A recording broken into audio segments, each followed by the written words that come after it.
Diabetes के लिए आयुर्वेदा और एलोपैथी में क्या ट्रीटमेंट की जाती है, ये भी हम आज की वीडियो में जानेंगे।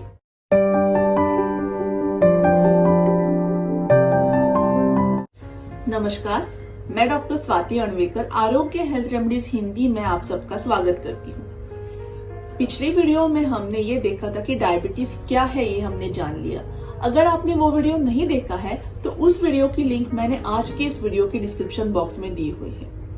हाँ, मैंने आपको पहले बोला था कि डायबिटीज के विषय पर हम 2 वीडियोस की सीरीज बनाने वाले हैं, लेकिन डायबिटीज इस विषय की इंफॉर्मेशन इतनी बहुत सारी होने के कारण वो 2 वीडियोस की सीरीज में समाप्त नहीं हो सकती। इसीलिए हम डायबिटीज इस विषय पर 3 वीडियोस की सीरीज बनाने वाले हैं, जिसमें आज हम ये दूसरा वीडियो बनाएंगे जिसमें हम डायबिटीज का निदान कैसे किया जाता है, उसके लिए कौन कौन से टेस्ट डॉक्टर आपको करवाने के लिए बोल सकते हैं, ये जानेंगे। उसी के साथ डायबिटीज का अगर ठीक से मैनेजमेंट ना हो तो उसमें क्या कॉम्प्लिकेशंस हो सकते हैं, ये भी हम जानेंगे। और डायबिटीज के लिए आयुर्वेदा और एलोपैथी में क्या ट्रीटमेंट की जाती है, ये भी हम आज की वीडियो में जानेंगे। तो आज का ये वीडियो शुरू करने से पहले अगर आप मेरे चैनल पे नए हैं और अभी तक आपने मेरा चैनल सब्सक्राइब नहीं किया है तो प्लीज बेल आइकन प्रेस करके मेरा चैनल सब्सक्राइब करिए और उसी के साथ ऑल नोटिफिकेशंस भी प्रेस करना ना भूलें। और हाँ, आज का जो वीडियो का विषय है वो बहुत ही महत्वपूर्ण होने के कारण आज का ये वीडियो आप अंत तक जरूर देखिए। तो हम पहले ये जान लेते हैं कि डायबिटीज का निदान यानी डायग्नोसिस करने के लिए डॉक्टर्स आपको कौन कौन से टेस्ट कराने के लिए बोल सकते हैं। तो पहला टेस्ट है ब्लड शुगर फास्टिंग, जिसमें खाली पेट पे आपके खून में जो शक्कर होती है वो नापी जाती है। दूसरा है ब्लड शुगर पोस्टप्रांडियल, इसमें खाने के 2 या ढाई घंटे के बाद यानी ब्रेकफास्ट या लंच के 2 या ढाई घंटे के बाद आपके ब्लड खून में से शक्कर की जांच की जाती है।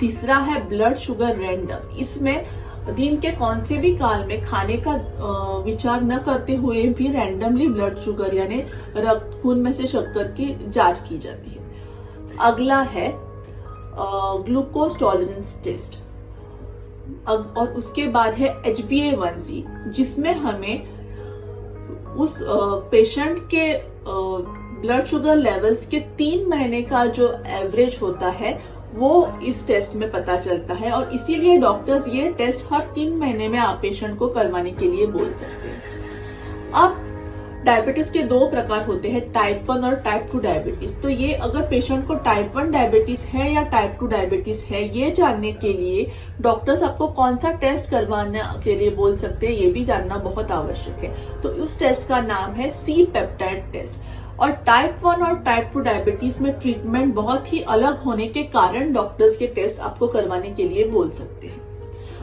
अब हम जान लेते हैं कि डायबिटीज का अगर ठीक से डायबिटीज के पेशेंट ने मैनेजमेंट ना किया तो फिर उसके शरीर पे क्या क्या दुष्परिणाम हो सकते हैं। तो पहला दुष्परिणाम या कॉम्प्लिकेशन है डायबिटिक न्यूरोपैथी, जिसमें उस पेशेंट के शरीर के जो नर्व्स होते हैं, जिसको नसें बोलते हैं, जिससे सेंसेशन होता है बॉडी में किसी भी पेन का या टच का, तो वो डैमेज हो जाते, नर्व्स जो डैमेज हो जाते हैं तो वो संवेदना नष्ट हो सकती है, जिसमें उसके पैरों में चिटिया दौड़ना या नमनेस होना, या फिर अगर उसको कुछ चुभ गया लग गया तो वो समझ में ना आना, या फिर ज्यादातर पैरों में ही ये होता है कि पैरों में अगर कोई जख्म हो गया तो वो जख्म हुआ है तो वो समझ में ही उसको नहीं आता और आगे जाके फिर वो जख्म एकदम खराब हो जाता है और जिससे डायबिटिक फुट हो सकता है। और ये बहुत ही सीरियस कॉम्प्लिकेशन है जिसका असर उस पेशेंट पर बहुत बुरा हो सकता है और उसके जीवित को भी हानि हो सकती है। तो इसमें क्या होता है बहुत सी बार कि जहां भी घाव होता है वो अगर खराब हो जाए वो पार्ट, तो उस जगह का ब्लड सर्कुलेशन हैम्पर हो जाता है। उधर ब्लड सर्कुलेशन ना होने के कारण वो भाग नष्ट हो जाता है, जिसको वैद्यकीय परिभाषा में नेक्रोसिस कहा जाता है। अगला कॉम्प्लिकेशन है डायबिटिक नेफ्रोपैथी। इसमें उस डायबिटीज के पेशेंट की किडनीज खराब हो जाती है।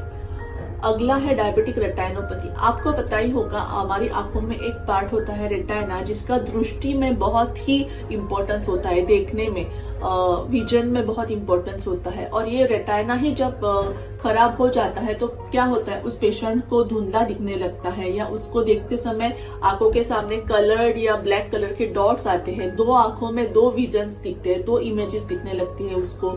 कभी कभी तो अगर मैनेजमेंट ठीक से ना हुआ तो उसको ब्लाइंडनेस भी आ सकता है, अंधत्व भी उसको आ सकता है। अगला कॉम्प्लिकेशन है डायबिटिक कीटोएसिडोसिस। इसमें क्या होता है कि अगर पेशेंट की ब्लड शुगर लेवल्स बहुत दिनों तक बहुत भारी मात्रा में अगर हाई रही हो तो उसके ब्लड में कीटोन्स की मात्रा बढ़ जाती है और उसको डायबिटिक कीटोएसिडोसिस हो जाता है। और ये बहुत ही सीरियस कॉम्प्लिकेशन है, जिसके लिए पेशेंट को इमरजेंसी ट्रीटमेंट और हॉस्पिटलाइजेशन ही करना पड़ता है। अगला कॉम्प्लिकेशन है हार्ट प्रॉब्लम्स। इसमें इस्केमिया होना या छाती में पेन होना या फिर मायोकार्डियल इंफार्क्शन यानी हार्ट अटैक आ जाना, ऐसा संभव होता है। अगला है हाई ब्लड प्रेशर, और कभी कभी डायबिटीज के पेशेंट को स्ट्रोक भी आ सकता है। अब ये सब जो कॉम्प्लिकेशंस हमने देखे हैं उसमें से बहुत से कॉम्प्लिकेशंस जो है इसमें पेशेंट को इमरजेंसी ट्रीटमेंट और हॉस्पिटलाइजेशन की जरूरत पड़ सकती है। अब हमें ये भी जानना जरूरी है कि अगर एक प्रेग्नेंट लेडी को जिसको जेस्टेशनल डायबिटीज है, उसका अगर डायबिटीज का मैनेजमेंट ठीक से ना हुआ तो उसके डिलीवरी में या प्रेगनेंसी में क्या क्या कॉम्प्लिकेशंस आ सकते हैं। पहला तो बार बार अबॉर्शंस होना, या बच्चे का या फीटस का ग्रोथ ठीक से ना होना, या फिर ओवर न्यूट्रिशन बच्चे को मिलने की वजह से उसका वजन बहुत ही बढ़ जाना, जिसके कारण नॉर्मल डिलीवरी ना होते उसके सिजेरियन के लिए उसको जाना पड़ सकता है। कभी कभी क्या होता है कि उस मदर का ब्लड प्रेशर अगर बढ़ गया तो उसको फिट्स आ सकते हैं, या फिर बहुत सी बार क्या होता है कि पूरे हफ्ते कंप्लीट न होते ही अगर बच्चा डिलीवर हो सकता है। कभी कभी स्टिल बर्थ यानी मृत बच्चा डिलीवर हो सकता है। और बहुत सी बार क्या होता है कि डिलीवरी के बाद उस बच्चे को जॉन्डिस हो सकता है, उसकी ब्लड शुगर लो हो सकती है, या फिर उसको सांस लेने में तकलीफ हो सकती है। ये सब कॉम्प्लिकेशंस ऐसे औरतों में पाए जाते हैं। अब हम ये जान लेते हैं कि डायबिटीज में मॉडर्न साइंस और आयुर्वेदा में कौन कौन से ट्रीटमेंट दिए जाते हैं, ये हम अब जान लेंगे। तो मॉडर्न साइंस में क्या ट्रीटमेंट दिए जाते हैं ये हम पहले जान लेते हैं। इसमें टाइप 1 डायबिटीज के लिए इंसुलिन ही दिया जाता है शुगर कंट्रोल के लिए पेशेंट को।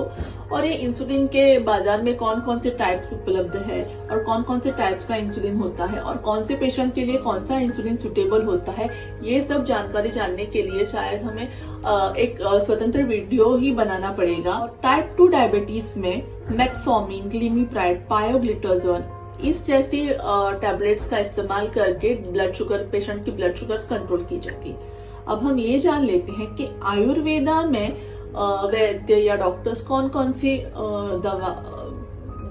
दवाइयों का इस्तेमाल करते हैं। तो आयुर्वेदिक वैद्य डायबिटीज की ट्रीटमेंट के लिए वनस्पति द्रव्यों में गुड़ुची, हल्दी, गुड़मार, किरायता, जम्बू बीज, असनाद, गोक्षूर, पुनर्नवा, करेला, मेथी, हरडा, बहडा, आंवला, टाकला ऐसे वनस्पतियों का इस्तेमाल करते हैं। औषधि कल्प जो वैद्य इस्तेमाल करते हैं प्रमेह के कंट्रोल के लिए, उसमें चंद्रप्रभावटी, गोक्षुरादि गुड़, प्रमेह गजकेसरी रस, वसंत कुसुमाकर रस, स्वर्ण मालिनी वसंत, मधुमालिनी वसंत ऐसे औषधि कल्पों का इस्तेमाल किया जाता है। तो आज के इस वीडियो में हमने ये जान लिया कि डायबिटीज के लिए कौन कौन से टेस्ट डायग्नोसिस के लिए किए जाते हैं। उसी के साथ डायबिटीज का अगर ठीक से मैनेजमेंट ना हो तो उसमें क्या क्या कॉम्प्लिकेशंस हो सकते हैं ये भी हमने जान लिया। और डायबिटीज की एलोपैथी और मॉडर्न मेडिसिन आयुर्वेदा में कौन सी ट्रीटमेंट दी जाती है ये हमने जान लिया। तो आज का ये वीडियो अगर आपको पसंद आया हो तो इसे ज्यादा से ज्यादा लाइक और शेयर करें।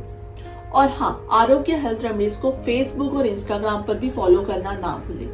और इसी वीडियो का तीसरा और अंतिम भाग हम कुछ ही दिनों में देखेंगे, जो बहुत ही महत्वपूर्ण है, जिसमें हम डायबिटीज के लाइफस्टाइल और डाइट मैनेजमेंट का पूरी जानकारी उस वीडियो में आपको पता चलेगी। तो आज के लिए इतना ही, जल्द ही मिलेंगे डायबिटीज का तीसरा वीडियो लेके।